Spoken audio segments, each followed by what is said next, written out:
प्रोनेसिस investor academy के इस brand new video में आप सभी का बहुत बहुत स्वागत है। इंडियन स्टॉक मार्केट्स जैसा लग रहा था लास्ट वीक से ही ना कि बहुत ज़्यादा गिरावट आएगा और वही हुआ है। बट हाँ, अगर बाहर के मार्केट्स को देखेंगे तो इंडियन मार्केट का परफॉर्मेंस आपको उतना ज़्यादा बुरा नहीं लगेगा। ठीक है, बहुत सारे लोगों को आज लग रहा होगा ना मेरा तो पूरा पैसा ही डूब गया। बट एनी वीडियो में आगे हम मार्केट अपडेट से स्टार्ट करेंगे। उसके बाद मैं अपने पोर्टफोलियो के बारे में थोड़ा डिस्कशन करूंगा, म्यूचुअल फंड स्टॉक पोर्टफोलियो, ताकि आपको पता चल सके कि मैं कैसे मैनेज करता हूं, शायद थोड़ा आपको आइडिया मिले इससे। और साथ ही वर्ल्ड मार्केट को भी थोड़ा समझने की कोशिश करेंगे, जिससे कि आइडिया मिलेगा कि आने वाले फ्यूचर में स्टॉक मार्केट से हम किस तरह का परफॉर्मेंस एक्सपेक्ट कर सकते हैं। वीडियो पसंद आए तो लाइक और शेयर जरूर करें। अगर आप भी अपना इन्वेस्टमेंट नॉलेज बढ़ाना चाहते हैं ताकि आप लॉन्ग टर्म तक मार्केट में बने रहें और अच्छा रिस्क एडजस्टेड रिटर्न जनरेट कर सकें, तो हमारा यूट्यूब चैनल जरूर सब्सक्राइब करें। मार्केट अपडेट से स्टार्ट करते हैं। इंडियन मार्केट्स पहले देख लेते हैं कि क्या हुआ है यहाँ पे देखिए, large cap, mid cap, small cap, micro cap, कहीं भी कुछ भी आपको अच्छा नहीं लगेगा। ये जो गिरावट है आपको क्या याद दिला रहा है? कोविड के समय का गिरावट, हाँ, बुरी तरह से गिरा था।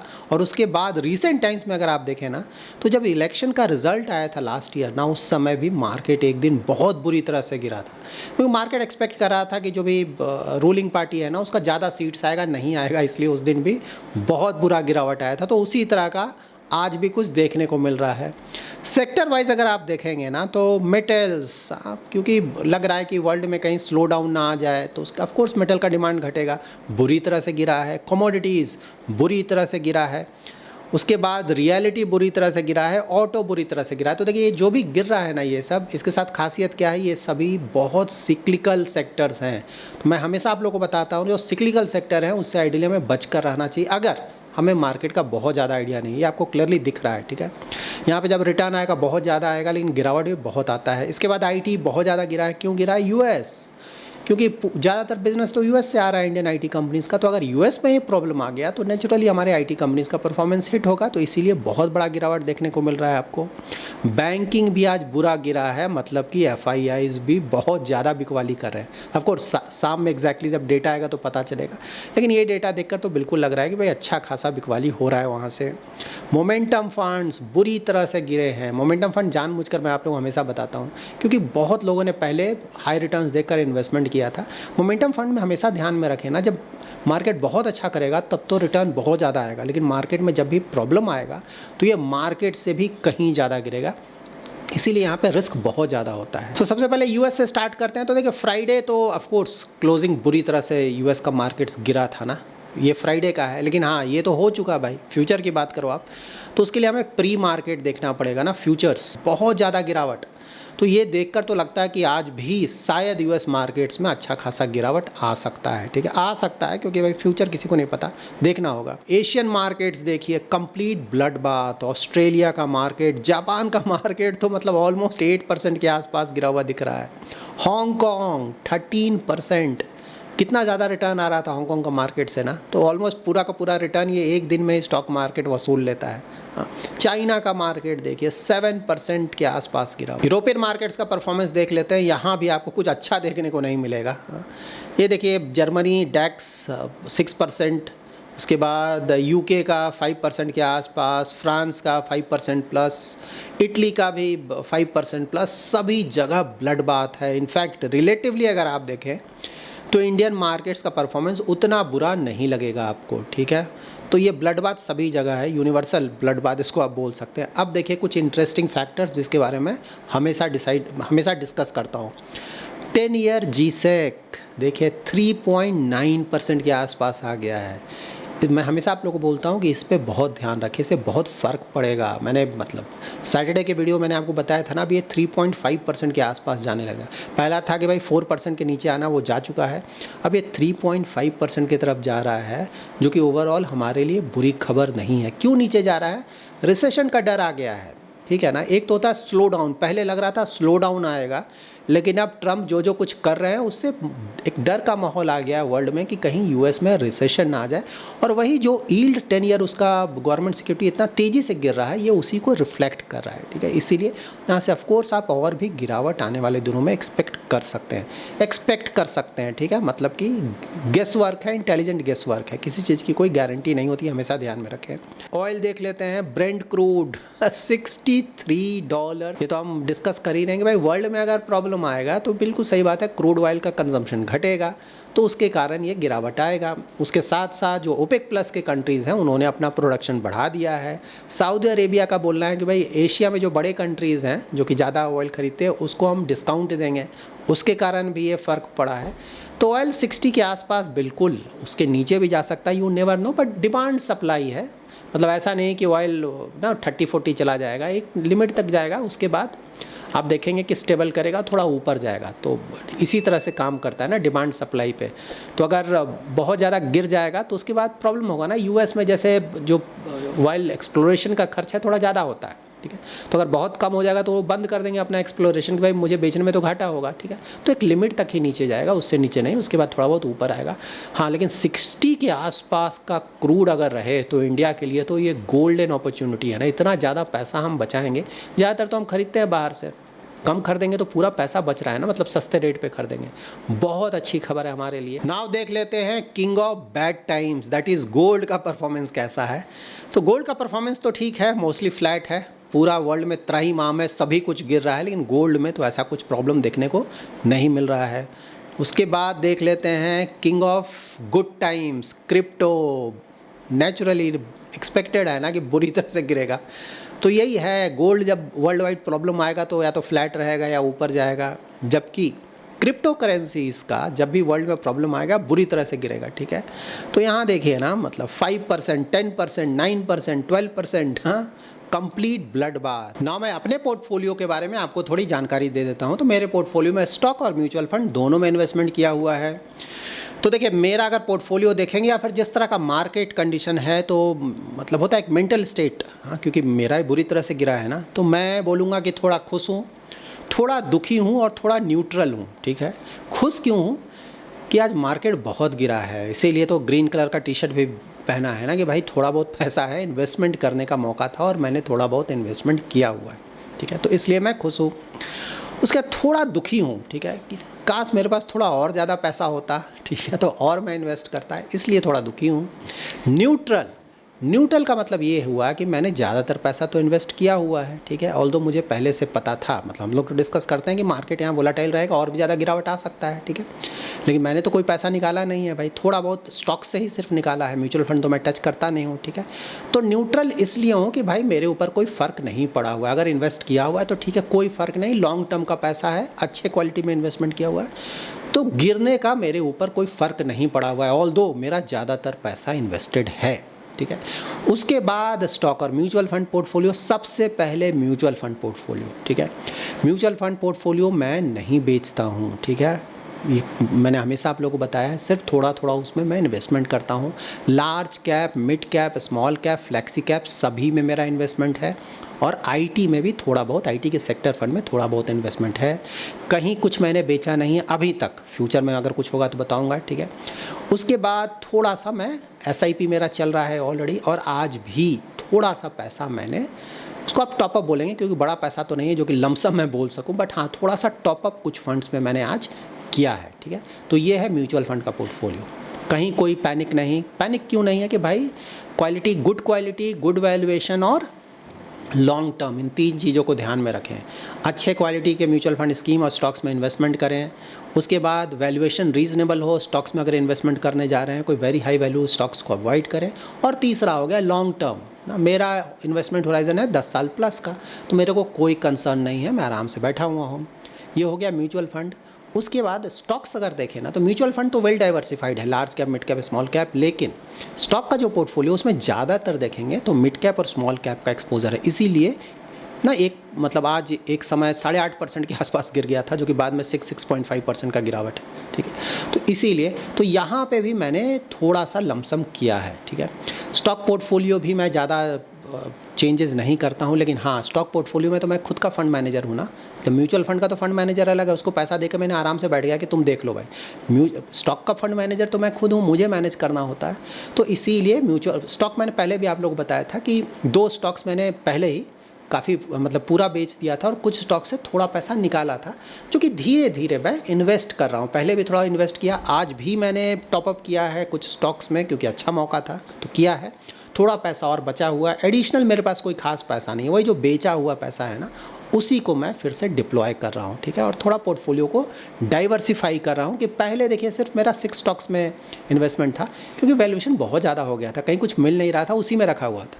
लेकिन उसके बाद मार्केट में गिरावट आया तो अब मेरे पास मौका आया, मैं थोड़ा डाइवर्सिफाई कर रहा हूँ। अब मेरे पास 10 स्टॉक्स हो गए हैं, ठीक है। तो वही जो बेचा ना उसी पैसे से दूसरे स्टॉक्स में भी थोड़ा बहुत मैंने एक्सपोजर ले लिया है। थोड़ा सा पैसा और बचा हो, थोड़ा और गिरेगा तो मैं इन्वेस्ट कर दूंगा, लेकिन यहाँ भी ज़्यादातर मैं इन्वेस्टेड हूँ। और again investment horizon very long term का है, ठीक है।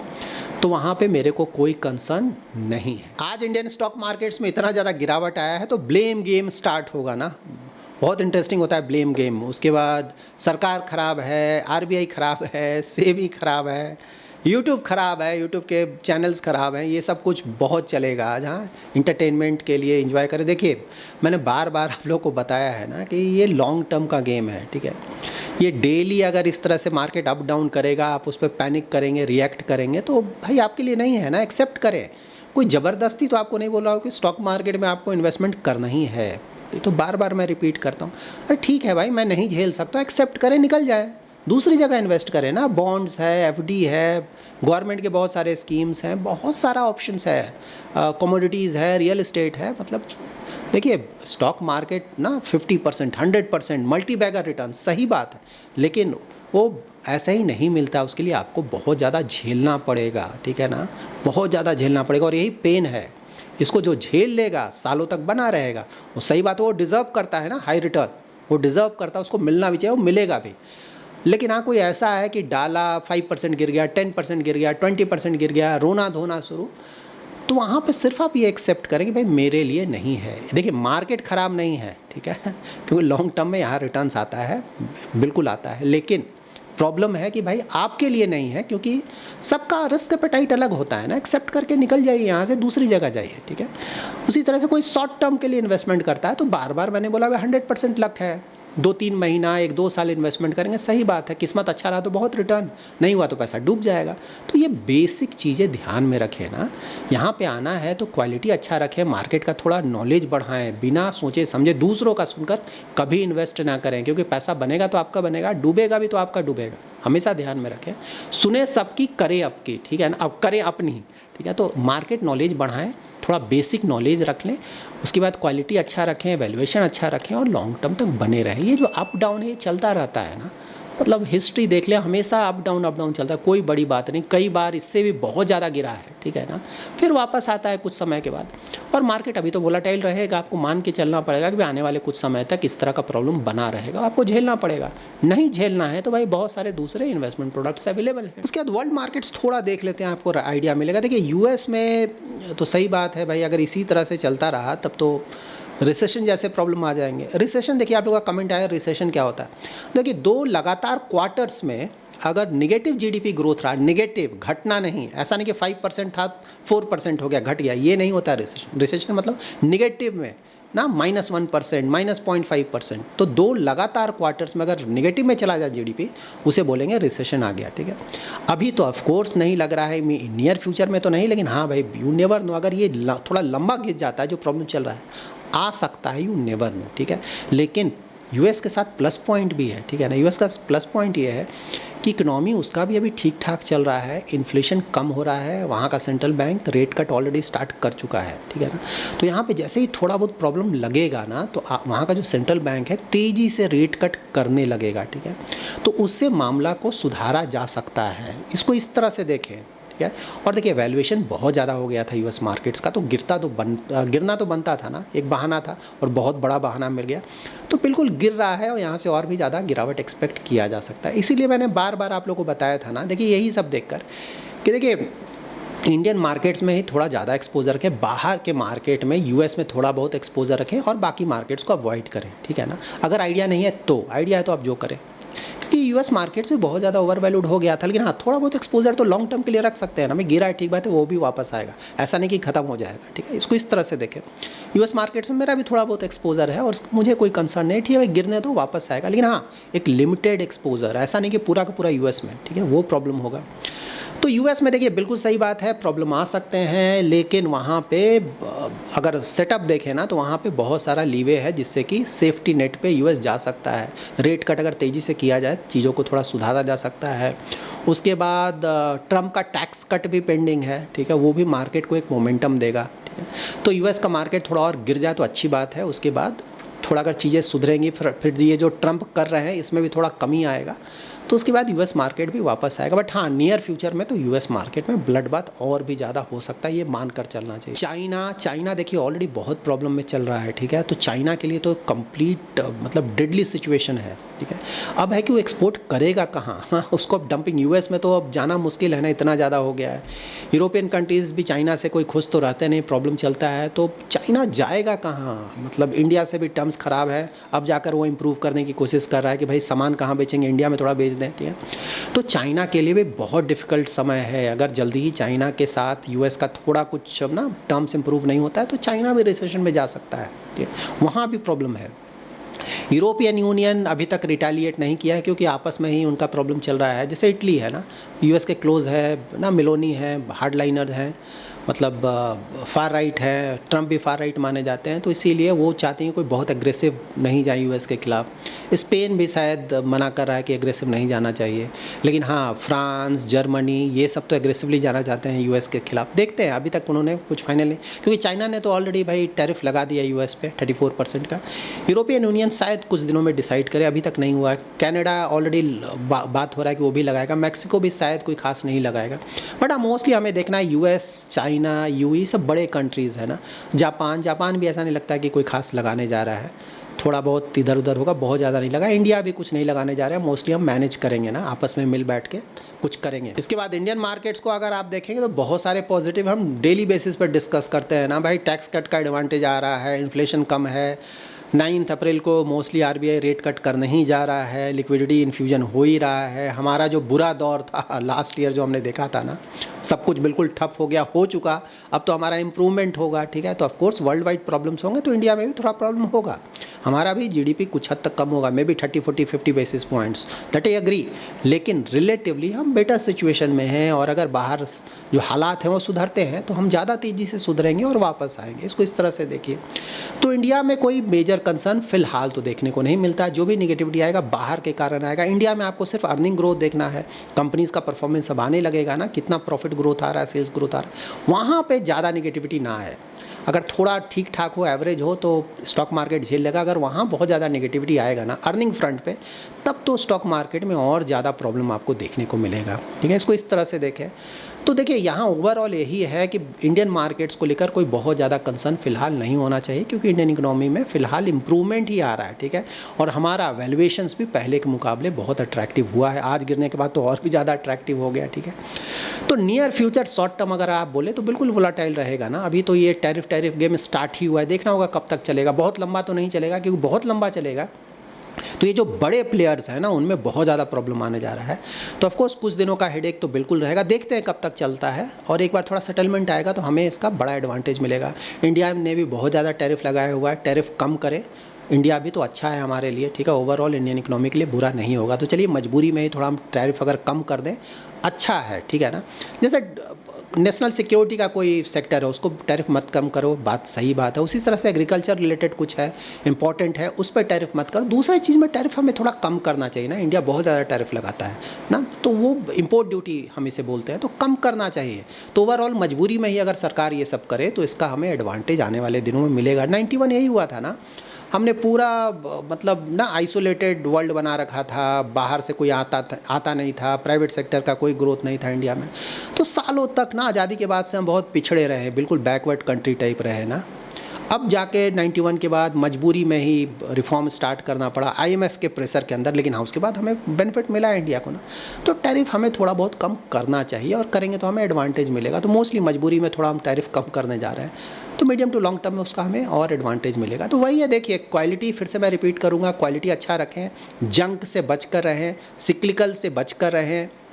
अगर स्टॉक में इन्वेस्टमेंट करते हैं तो वैल्यूएशन अच्छा करें, अच्छी तरह से डाइवर्सिफाई करके रहें, large cap, mid cap, small cap. पूरा पैसा कभी भी इक्विटी में नहीं लगाएं, खासकर शॉर्ट टर्म का पैसा बिल्कुल भी नहीं। और मिनिमम इन्वेस्टमेंट होराइजन 5 ईयर जरूर रखें। Like large cap, flexi cap के लिए जा रहे हैं तो minimum 5 years, mid cap, small cap, multi cap के लिए जा रहे हैं तो मिनिमम 10 ईयर्स। ये सब बेसिक चीज़ें हैं, ठीक है। इन चीज़ों का ध्यान रखेंगे, मार्केट में टिके रहेंगे, डर कर भागेंगे नहीं, तो मोस्टली लॉन्ग टर्म में आप अच्छे रिस्क एडजस्टेड रिटर्न जनरेट कर पाएंगे। So that's it in this video. अगर इन्वेस्टमेंट रिलेटेड कोई क्वेरी है तो कमेंट में जरूर मेंशन करें। आने वाले वीडियोस में मैं ट्राई करूंगा उन क्वेरीज को आंसर करने का। वीडियो पसंद आया है तो जरूर लाइक एंड शेयर करें। पहली बार हमारे यूट्यूब चैनल पर आए हैं तो चैनल को जरूर सब्सक्राइब करें। Thanks lot for watching.